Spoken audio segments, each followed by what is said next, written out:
Hello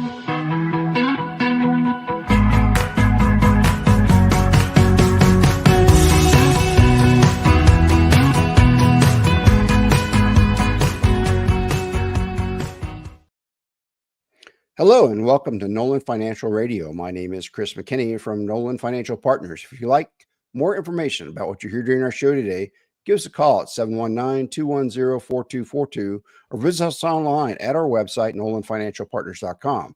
And while on our website, click on the radio page, check out our past shows, and subscribe to our program on Apple Podcasts, Spotify, or Amazon Music. During today's show, we're going to take a deep dive into annuities and highlight both their pros and cons, and the fact that while they might be an ideal fit for some financial strategies, for others, maybe it's not the right move. But before we get into today's important topic, let me introduce you to my co-host, Tony Shore, who has far more pros than he does cons. I don't know about that. That's a nice compliment, but we all have our pros and cons, I guess, right? That's right. That's right. Yeah, that's right. Well, I'm excited about this one because there are so many misconceptions out there, Chris, when it comes to annuities, and people hear that word and they panic, or, you know, they've heard some talking head on TV say, "Oh, I would never get an annuity, but they don't explain why. And there are so many different kinds of annuities. And sometimes if they're the best fit, if you're working with a fiduciary, a financial advisor who can look at, you know, you can't be a fiduciary. In other words, a fiduciary is held and audited to the standard of every decision they help them make, it's the best possible solution to meet their goals for that particular individual. And how can you make sure you're doing what's in your client's best interest as a financial professional if you don't have access or don't consider all the options, right? And that's as an independent, you look at all the options. You look at investments, you look at stocks, you look at bonds, you look at CDs, you talk about emergency funds, having money in the bank, you talk about insurance, you talk about healthcare, you talk about Social Security, you maximize that. These are all pieces of the puzzle. And I know that certain types of annuities can be a big part of this. So I'm glad to, I want to hear your take on this. But first, how have you been? Now, Tara's off traveling the world again in her government role, right? Right. Yeah. Yeah. She's all the Latin America and countries. She's been. And she goes on and does the closing ceremonies for these they're medical exercises for the United States government. And we go down there and we help some people out. And that's great. We build some goodwill.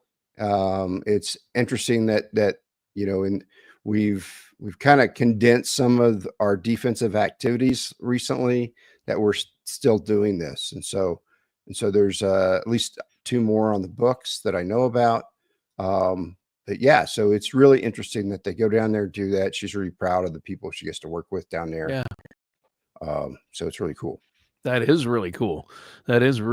I think that's fantastic. And so you've been busy taking care of the horses, animals. We don't have any cats, but we think we're going to get 2 kittens later this summer.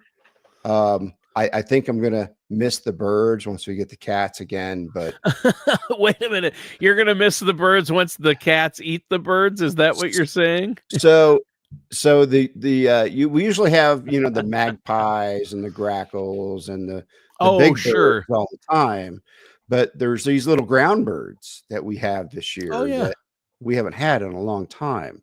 I see rabbits in the yard. So you think once you get cats, that'll stop happening? I think that'll stop. Well, if you put out seed for the birds and you let your cats outside, your cats will probably catch and kill birds. Our cat, we just let him out on our upper deck. Yeah. And he will sit there and we can't let him out there anymore because every time he's out, he catches a bird. They come and land on on the railing, and I don't know how. I mean, it's just like it happens so fast you don't even see it. It's like whoop, and you see some feathers, and he's got a bird, and I'm like, oh no, we don't like that. But our cats are just indoor cats, basically. In fact, I'm going to build a catio so they can go outside through the window on our lower level.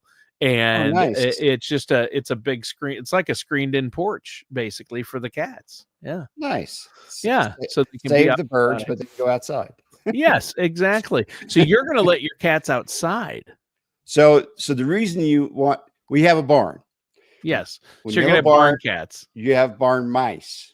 Yeah. So you got to have barn cats to keep Yes. the mice population under control. Yep. I had to kill a bunch of mice over this past winter because they seem to go out during the summer and then they come back in the fall to the barn because they like the warmth, and then there's usually something to chew on there.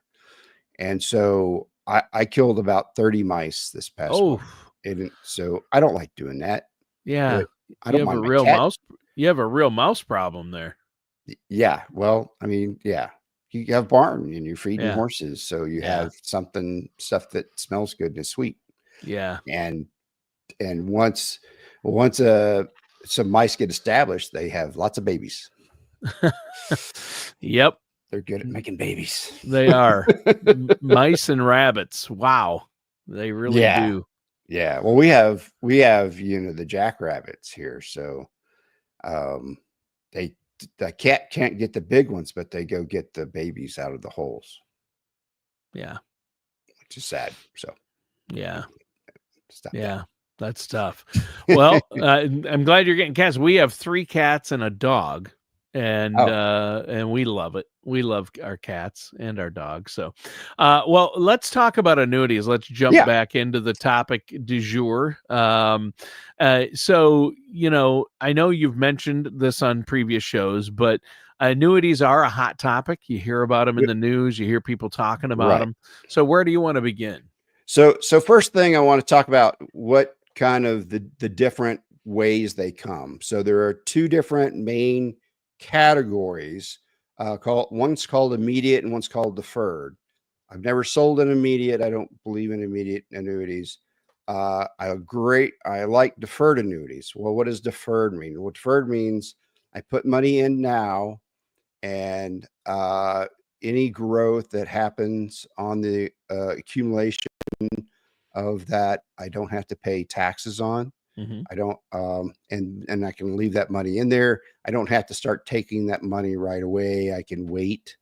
I can let it sit and accumulate. So we like the deferred type of annuities. Immediate annuity can have a place. I haven't found it yet, but it is out there. They call them a single premium immediate annuity. Sure. You give this company $100,000, and then they give you $4,000 a year for the rest of your life. Yeah. So to me, that doesn't sound that great. So I like the other way where you defer it and then you can take the money as you need it. Now inside those 2 different categories, there's fixed annuities. Fixed annuities have a set rate of return. There's variable annuities. Variable annuities are tied, actually go into mutual funds. And so this particular type of annuity actually has risk associated with it. And so it can go less, you can lose money off your capital.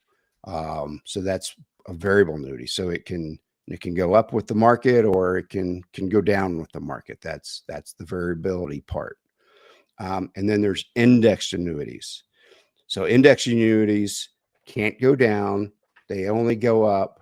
They have some kind of crediting strategy around them so that, so say 1 year that the index that it gives its money to it goes up 10%, then it gets that 10%.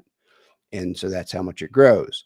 But if that index is, let's say it's below 0, say it's -10, then you get 0. So you have a floor of 0, and then you have usually have some kind of ceiling what they call a cap, but then it's credited that way. The variable annuities don't have floors and ceilings. Well, they may have a ceiling, but they never have a floor. There are some that have ceilings, and then fixed are just fixed. So it's just whatever the stated rate is. So it's a lot of different combinations of growth potential, risk, and income predictability. But what we like to do is use this as a way to lower risk and create a more predictable income for retirement. And so you want to have growth potential with it, but you also want that predictability is very important. Yeah. Yeah, you do. And I think, people, I don't understand why people freak out when they hear the word annuity. They're so misunderstood because do you like Social Security? Do you like pensions? Those are both types of annuities, right? I mean, basically, Social Security is an annuity. A pension is an annuity. Right. But there are good and bad annuities, like you said. The immediate annuity, the variable annuities sometimes can have really high fees, and they can have losses. So I think those are the annuities that sometimes the costs outweigh the benefits and aren't great for a lot of people. But those are the ones that have given them a bad name, maybe. Right. So there are some variable annuities that do okay. But we had a client that came in with a variable annuity in about 2016. So he'd had it for 10 years. So from 2006 to 2016, we had enough growth during that period. He should have had a positive outcome, but the problem was the fees. He was paying a fee for a liquidity rider. He was paying a fee for management of the funds. He was paying a fee to be able to put the money into the funds. It was feed to death, so that he put 100,000 in, and after, even through a good market, he had 100,000 at the end. And so there's annuities get a really bad name because of things like that happen. Yes. Yep. But here's what annuities really are. Annuities are really a contract, right? Right. So whatever is outlined in that contract, that's what's going to happen. That's what's going to happen. Yep. And so if you look at it, say an annuity that's fixed, if it says it's going to get 4.5% for 5 years, you're going to get 4.5% for 5 years. Mm-hmm. If you're looking at an index annuity and it's tied to an index that over a 10-year span, it probably is going to have 7 up years. So you're going to get something close to something that looks, it's going to be positive, right? Because there's going to be 3 down years and 7 up years. And so those up years are going to outweigh. And then those down years are going to be the worst year you're going to have is 0. So what if you looked at, if you had money in the market in the 2000s, what if you could just write zeros to every one of those loss years? 2008, 2009, if you could have 0 loss, you hit 0, but you didn't go negative. That would be what a blessing when everybody else was, the money that is in markets or IRAs, 401ks, that money would be, you could have lost 50% in 2008. Oh yeah. And so most people that had money in the market from 2000 to 2009, usually most of the people lost about 30% over that period. Even though there were ups and downs, the downs ended up being pretty harsh. Harsh. They were harsh. It's 4 years of harsh. It's almost half the time. Yeah. It was pretty harsh. Yeah. So these are contracts with companies, right? And so you do want to make sure that you're looking at the financial strength of those companies. Now, so we like to look at like AM Best or Moody's or something like that. And so we typically look at companies that have a B++ or better. So it kind of depends on the type of annuity where you want to go, because a fixed annuity is probably going to be fine on a B++, but maybe you want a little bit better company if it's going to have variable tied to it, or an indexed annuity tied to it, and maybe you want to weigh at least an A-. So you just want to make sure that you're getting a good enough company. Now, they're not FDIC insured, but they are insured by the state. So the state of Colorado insures annuities up to $250,000. So if the company goes bankrupt, then the state has a bond set up by that company that will pay you up to $250,000. Oh, wow. Okay. So there's some insurance that way. So that's yeah. It's not FDIC insured, annuities aren't, but they are. And the guarantees, like if you get a lifetime income guarantee or things like that, or the guarantees on the downside protection or the upside, those are all based on the claims paying ability of the issuing insurance company, which is good news for people who work with someone like yourself, because you look at all the options and companies and work with the top rated companies. Because they are rated, and they are required by the government, these insurance companies, to hold in reserve the money, your money plus that amount. They have to have, of all the people they're holding money for, they have to have that amount plus I think it's 20% above that for each person that they insure, have a contract with an annuity. So that's good protection right there. And I love the fact that there are these fixed index annuities nowadays that are so popular with retirees. They're become very popular. Yes. Yeah, because they offer downside protection. So zero is your hero. If the market goes below zero, you don't lose anything, and you still get to participate in the upside. Usually the exchanges, if the market makes 20%, you're not going to get the full 20, you'll get 10, 15, depending on the contract. And so that's great. And then if you have a lifetime income rider, and the fixed index annuities, by the way, little to no fees on the actual annuity. The ones we do are no fees. Yeah. Now there may be some special circumstance where the annuity, you need a rider for maybe an RMDs, and that's on like the fixed annuities that are short term. Sure. So, but they're small. They're like 0.1. Or if you got a long-term care rider or a lifetime income guarantee rider, sometimes there's a little bit of a fee. But even those fees I noticed on fixed index annuities aren't too bad. I mean, they're not like they were. They were bad when I first started looking. Oh yeah, the fees on annuities. That's how they got the bad name. And now, bad name. This is where it's an example of competition is good, and it benefited the consumer, because these companies are competing so much now. It's like every time I talk to people who deal with, like yourself, who deal with these insurance companies, you're saying, hey, have you heard the new annuity rate that you can get? You can get 20% upside, no downside. I mean, they constantly are improving them. Changing. And getting better and better for the most part, because they're trying. Each company wants your business, right? They want to be able to hold your money so they can, have investments and have money, just like a bank wants you to bank with them and not the bank across the street.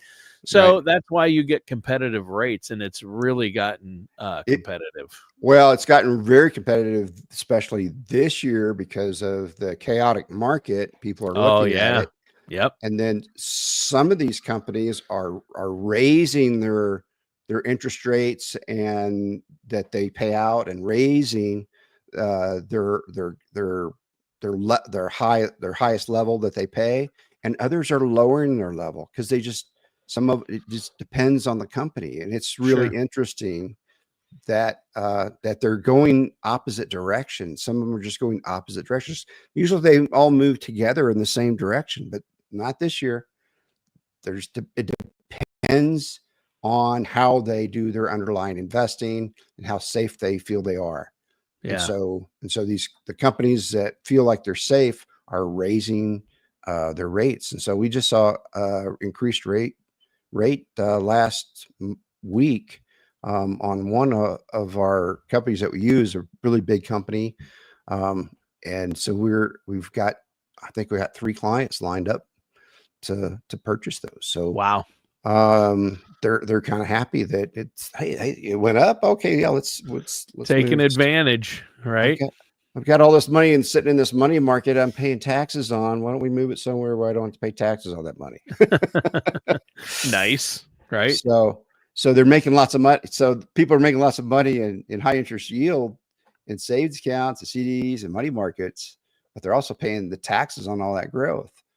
And so for a typical person, for every $3 that you make in those, you have to pay $1 to taxes. Well, with the deferred annuity, you don't pay those taxes until you spend the money. So, I mean, you're still going to pay the taxes, right? But maybe you're going to pay the taxes when you're retired, and your tax rate has gone down.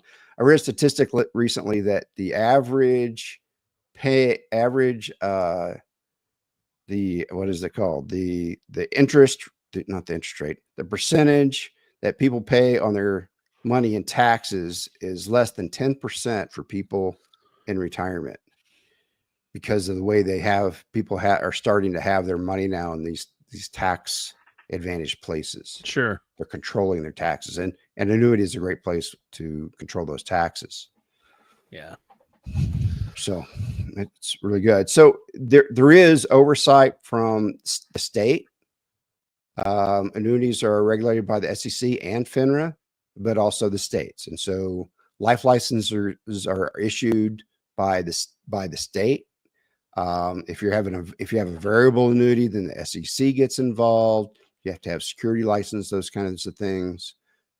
So the thing about annuities is you really need to make sure you understand what you're getting into, and what is going to work for you. How does this fit into my overall portfolio of assets? And so what we like to use annuities for is something that's always going to be there, because you don't lose the capital in these fixed index annuities. So we've combined that term fixed and index, because the index annuities, you can have some fixed. So we'll have a client, they'll say, well, I want 75% of my money to be against the index, and I want 25% of my money to be against this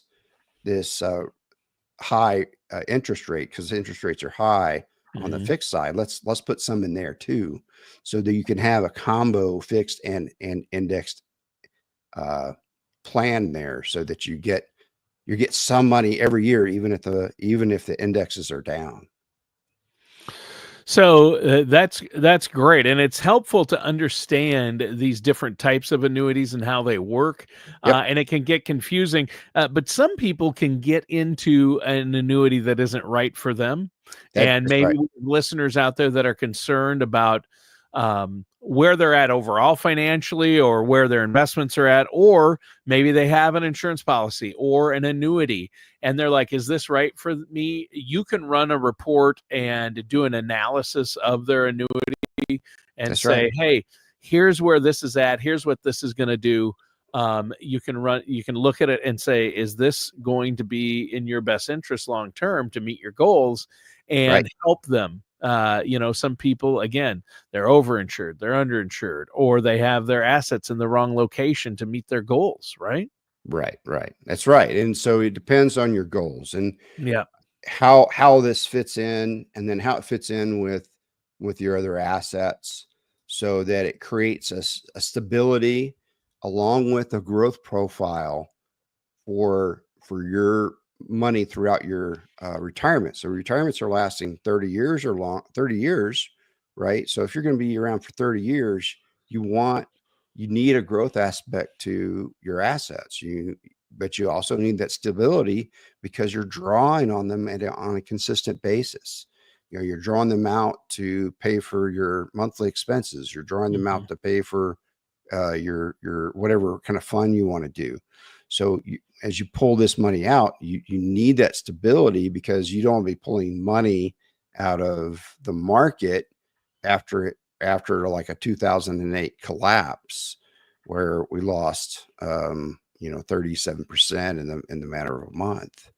You don't want to be drawing money out after a COVID hit, right? So that COVID hit was significant, right? But if you didn't take your money out during that 2-month period, you were fine. It all came back.